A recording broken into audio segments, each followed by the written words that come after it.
it's crazy, talking about success stories.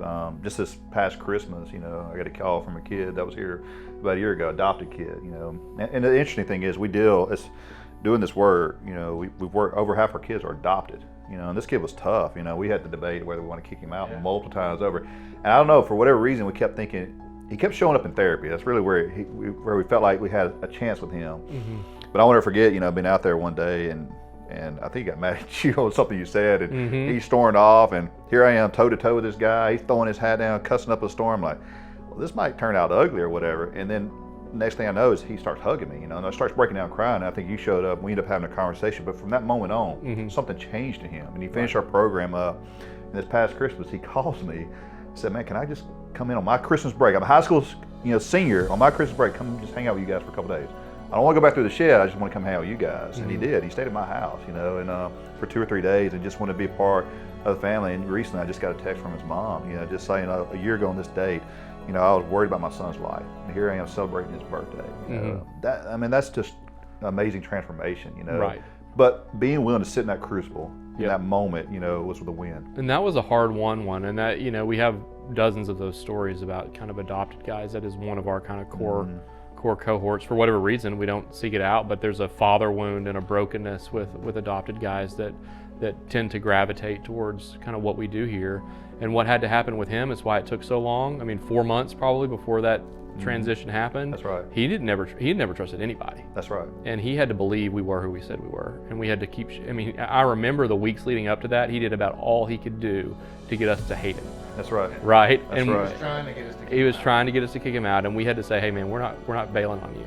And that's when we turned. And then he went back, and that's kind of just fundamentally what has to happen with a lot of these adoption cases. He had to go back and recognize some anger he had with God and with his biological parents, and how that was being projected onto his adopted family. And once he dealt with that, man, he's stellar. He's doing fantastic. He's still a teenage boy. Sure. He's still got an uphill climb, but he's just doing fantastic, and the big obstacles are gone. Yeah, and that's a common story around adopted guys. When we can get, the big deal was the family stayed in the crucible with us too. Right. It reminds me of the other kid we had about the same time, maybe a little bit before him, that came in, and I think he was the opposite. He did everything he could to get out of here. Like, he was like the great success. High performer. Yeah, it's like high performer. Like, dude, that's not going to work. Even get baptized, Like, yeah, right.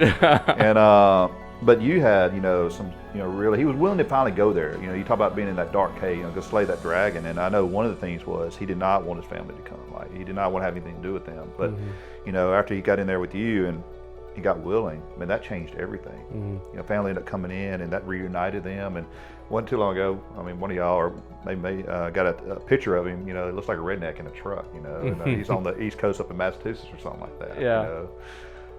That was a hard fought one too. It really was. That was tough. It really was. But some of the wins we get are pretty, not as big, but they're still, wins. Well, I think about this one kid that, when he texted his dad, he changed his own flat tire.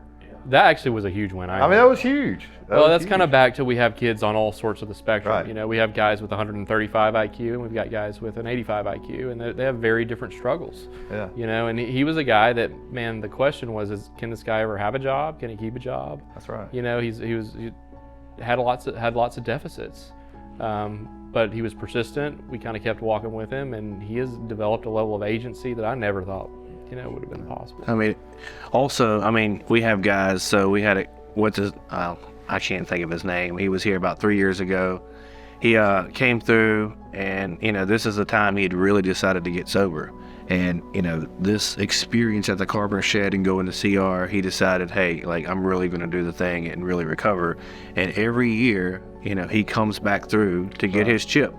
So if he comes to CR, he's like, hey, Kyle, I'm here, just want to let you know, man, I'm still doing the thing.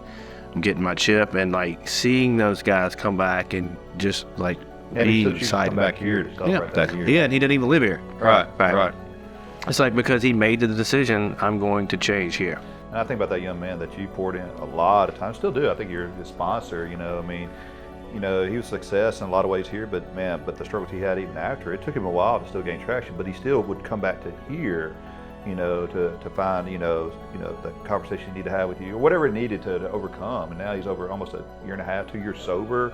I mean, I think he's managed a sober home.